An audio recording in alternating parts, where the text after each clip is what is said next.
Hello, welcome to Turtle Talk. How's it going? It's gonna be up on YouTube and hopefully shared through X. So if you guys can like the video and like the comments, let's get into it. I'm Turtle, and I just watched the Kamala Harris Donald Trump 2024 debate, and man, the amount of opinions I have, and I watched it a second time with someone's commentary, just more. I want to say comedic attitude on that one. It wasn't like an in-depth. It wasn't someone that's like very political. So I watched their stream of them simulcasting. I'm not going to simulcast or watch it or stream the whole thing myself because I feel like I would lose my shit. I was literally, guys. I was like a couple times just like either laughing at like how ridiculous the lies were, or like the gaslighting or other things. Like it was so bad.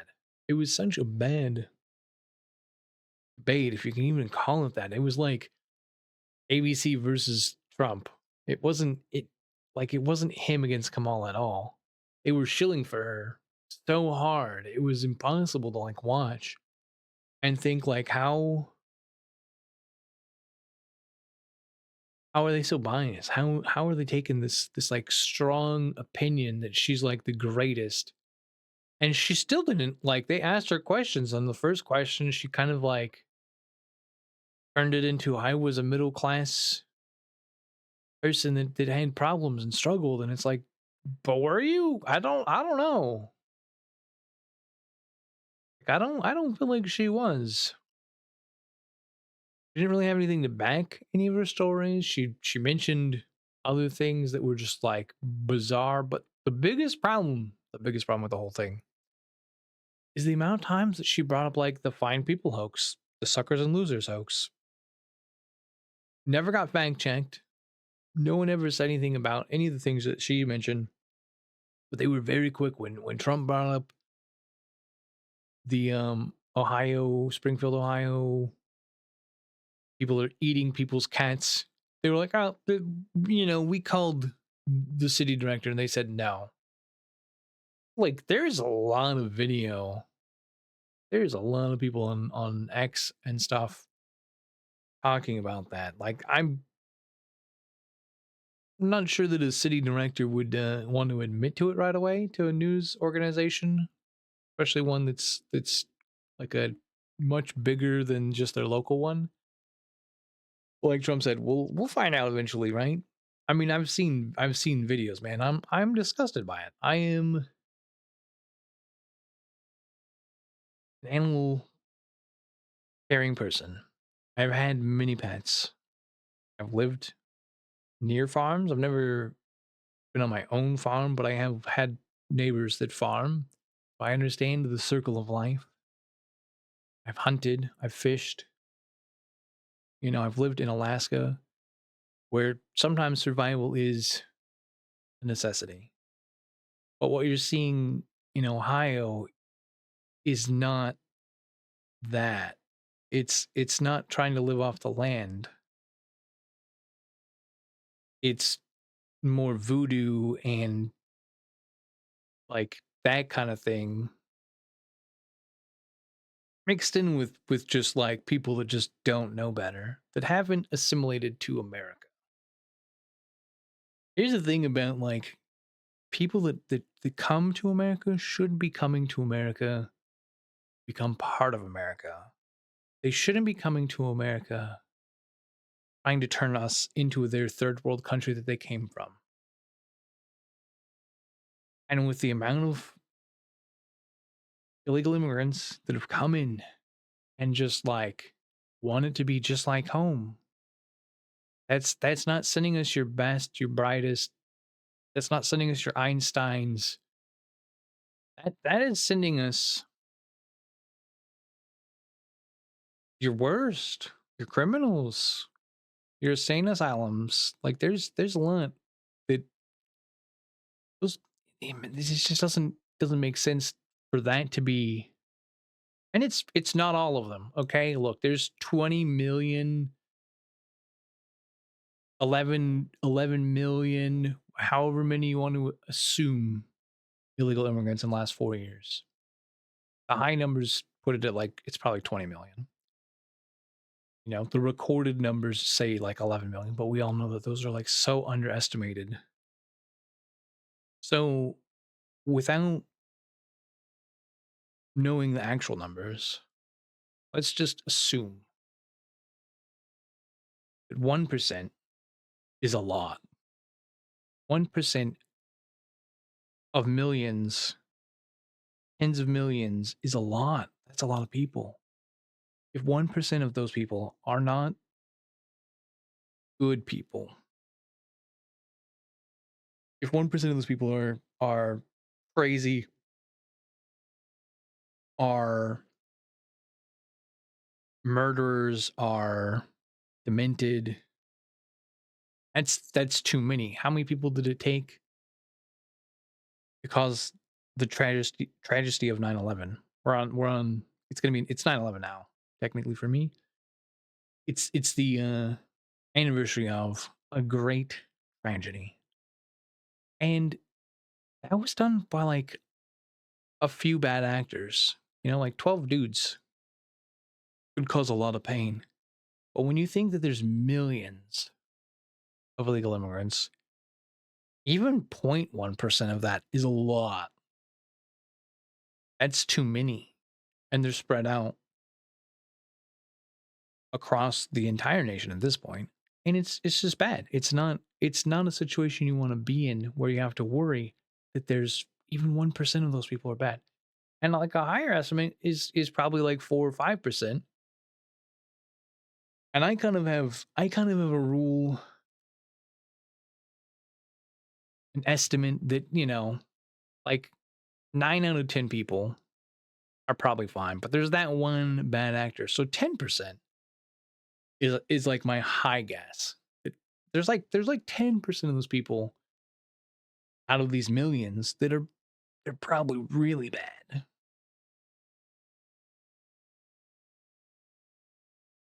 Bad for business, bad for everything.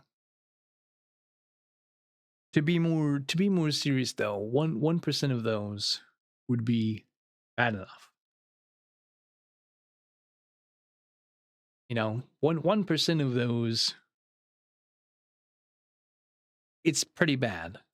Now the 10%, they might just be people that make minor offenses, minor crimes, minor something, have a disagreement of your moral standards, disagreement of something. Okay, so let's say 10% of those 11 or 20 million is against probably some of what you stand for. And then we'll say that the 1% of them is like your extreme cases, your murderers, rapists, voodoo worshippers, like whatever would cause you to have actual like societal problems and breakdown. It's still too many when you have millions of people coming in not being vetted first. It's too much. And that's where like the problem comes in. I'm all for giving people a chance if they're having a terrible time where they're at and they need to come over here for change. They're having a bad existence in their other place of being and they want to apply to come here, get asylum. I get that. Problem is that system has been used and abused beyond, stretched above and beyond what it should be pushed to. And now we're sitting in a weird, dangerous time. It, there's so many stories. There's so much crime being reported. And Trump pointed out, we have a new crime category called migrant crime. That's not a good thing to have. It's not something to brag about. You've got so many migrants that now you've got a whole category of crime specifically based on them. Again, 9 out of those 10 people that came over might be great. They might grow up to become nurses, doctors, firefighters, and things that we do respect. They might if given the chance, try and seek asylum, try and turn their life out for the better. Good for them. But we shouldn't be just letting them in instantaneously. There should be a vetting process, some kind of checks on their background to see who they are, why they want to come over. I think a lot of people agree with that on both sides of either aisle. I think the majority of people can agree with that, which that was a big part of the debate. There was other things that were huge. Abortion was like a huge talking point. Abortion given back to the states means that the states and you get to vote more on it and the government has less of a hand in it. I think a lot of people can agree that that is a good thing. I think the points about that weren't pushed quite as well as they could have been.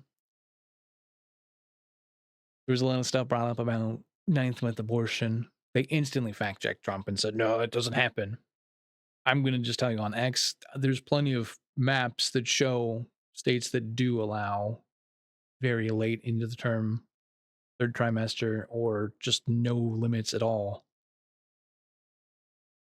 Whether they want to admit to that or not, there are some very late terms. I think most people can agree that there is exemptions if the mother's health is at risk and an abortion is a way to save her life. There's exemptions. If incest or rape or a few other things happen, there are exemptions. But again, that should be dealt with by the state, not Roe v. Wade, not the way that they want to try and push it is it's the biggest thing and we need to make sure that it's covered by the government. I don't want it covered by the government. I don't want it to be something that's causing more taxes. I don't want it to be something that's covered by taxpayer dollars. I may have an unpopular opinion on that. I also just am not a big fan of healthcare and government healthcare. And I think it should really be a last attempt, a last resort for those niche cases where something's happened, okay? It's a touchy subject. I know a lot of people don't like talking about it. I've thought about it and talked about it with several people on different sides of things, and I get where they come from. But again, now we can vote on it, and I think that's a good thing where it's at now. Per state, it can come up every voting cycle, and it can be dealt with. I think in the best possible forum, instead of having the government say this is the way it is. Who cares what you think, what your opinion is? I also think it's better this way because it's not a doctor looking at his thing going, well, the state says, but the federal says I have to figure out how to appease both. That causes more problems than anything, I think. There's other topics I would touch on, guys, but man, there was a lot. There was a lot. There was a lot of hoaxes. The bloodbath thing was mentioned by Harris, and that was an out of context term that's not used to say that people are going to go murder people. It's an industrial term about I don't even understand the full thing, but it's an auto industry term about failure of a industry, I guess. I think that's really layman's laid down bad understanding of it, but they took it as like he's gonna actually kill people, just like Jan 6. But again, Jan 6, I don't think people had that intention to go there. Otherwise, we would have had people with guns there, not people that were just grandmas and old ladies and people just going to go see the president or whoever was going to speak that day. So, maybe I take the unpopular side of that. To some of you, sorry, but I don't think Jan 6 was an insurrection. I don't think we were storming the Capitol to go overturn the election. Otherwise, we would have probably brought our guns with us. Being that those of us that would have been there would be the people that err on the Second Amendment side, I would think we would have taken our guns for the insurrection, the overturning of the government, the flipping of the I don't even know. It's such a weird thing that they were like, that is the biggest, worst thing. On the eve of 9/11, Kamala tries to say that that was the worst day since the Civil War, forgetting that we've had other actual terrible days like Pearl Harbor. He said it on the eve of 9/11. Bad things have happened in America. And in her mind, Jan 6 was the worst since the Civil War. And that's stupid. Like, who gave her that talking point? Whoever in her little sphere gave her some of these talking points was like, yeah, this would be good. You should say this at the debate. Should be fired. But they don't do that. As Trump was questioned about why this person and this military officer and this general and that person weren't working for him anymore. He's like, that's because I fired them. And I'm surprised he didn't say because none of them were DEI hires like Kamala was. None of them were DEI hires like Karine Jean-Pierre. There's a lot of DEI hires in the current administration, and I think we're over DEI. I think we're tired of this diversity, inclusion, equity, inclusion, whatever it stands for. I think we're over that. I think we're ready to actually like hire people that are the right person for the job, and if they're not the right person for the job, they can step down or be fired. I think that needed to happen with some Secret Service people when that assassination attempt tried to take out Trump. I think some of those people needed to be fired, not just told they could blame the slanty, slopey roofs. Some of those people should have been put in their place and told, look, you're not doing a good job. See you later. It's that's another topic. Look, I'm all for like the conspiracy theories. I'm all for the people that get into, the myth busting. I'm more surprised that there's people that just deny that gaslight us and say that it never happened. There was a teleprompter that hit Trump's ear. That it like I'm so blown away by those kind of things that I'm like screaming on my TV like, what? Why are they repeating this? Why are they telling us so many different things that are wrong? Claiming Trump's going to be a dictator on day one. He said that, but like the context was like, yeah, maybe I'll just be a dictator on day one, sarcastically, ha ha ha, because then I can get a few things done and then I'll turn it back off. It wasn't, I'm going to become a dictator on day one and I'm going to lock all of my opposers up. I'm not going to, take them to court for the rest of their whatever running time as they try to become the next president elect. I'm not going to be the guy that actually does that. It was like amazing that they don't get the context of what he says sometimes. They cut it short. And then this is the group that tried to say that like, oh, every clip of Biden was a deep fake, cheap fake, wasn't real. And then literally had like CGI Kamala rallies.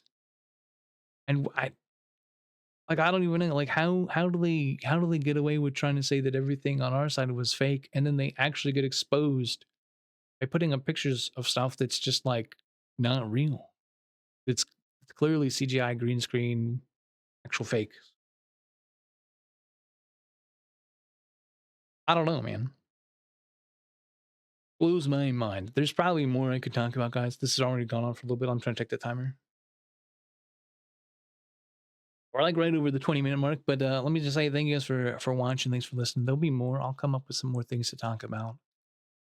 It is late for me, so if you guys can like, favorite, subscribe, all the social things. Follow me on Twitter at turtle number 13. Follow me on YouTube at youtube.com/turtle number 13. Probably where this video will be. I do not have the ability right now, as it is yet, to upload longer videos to X. Hopefully soon I'll be able to, or I'll be able to do at least audio over there. I'm not much of a typer. I'm going to be honest, guys. If you're one of my X followers, hi. It's nice to talk to you. I am not super good with text-based communications. I'm not a super big text person. I am much more of a vocal. I'm a voice. I do roleplay on my twitch.com/turtle number 13 channel, where I play a few characters, and I'm used to doing voices or have different either accents or fake accents for those characters. They're not my own. So I'm used to talking more so even than doing text-based anything, whether it's role play or whether it's talking to people. I'm not big on texting. I get a ton of messages right now. I've got a lot of new followers. We're at like 1,000 followers, so thanks for all the new followers on X. We're getting up there. I think we broke 1,100 actually. We either broke it or we're about to. Last I looked. So yeah, that's awesome. We went from like 200 followers last week to like 1,000. So that's good. Love to see all the support from true patriots out there. If you guys aren't following me though, do hit the follow button on that. And yeah, I'll be back at it. We'll have some more stuff later. Let me go clear my mind, relax a little bit, de-stress a little bit. If you guys are stressing out too much about this election, just remember, like, we're on the side that like is definitely more calm. Trump way more calm in that whole debate. Kamala was like about to burst some blood vessels. She was losing her crap. I think they're definitely feeling it now. I keep trying to tell people, and my kind of prediction after this debate is she's going to step down somehow, and they're going to replace her with Michelle Obama. I'm surprised it didn't happen sooner. Who knows how they're going to get Michelle Obama in, because they've kind of already went through all the roads of proper channels. But yeah, it's that's kind of my loose prediction. If you're stuck around for this long, appreciate you guys for chilling. I'm going to get this uploaded. It'll be up very soon, and it'll be posted to X as soon as I'm done with that. I'll be back at it again very soon. You guys have a great day.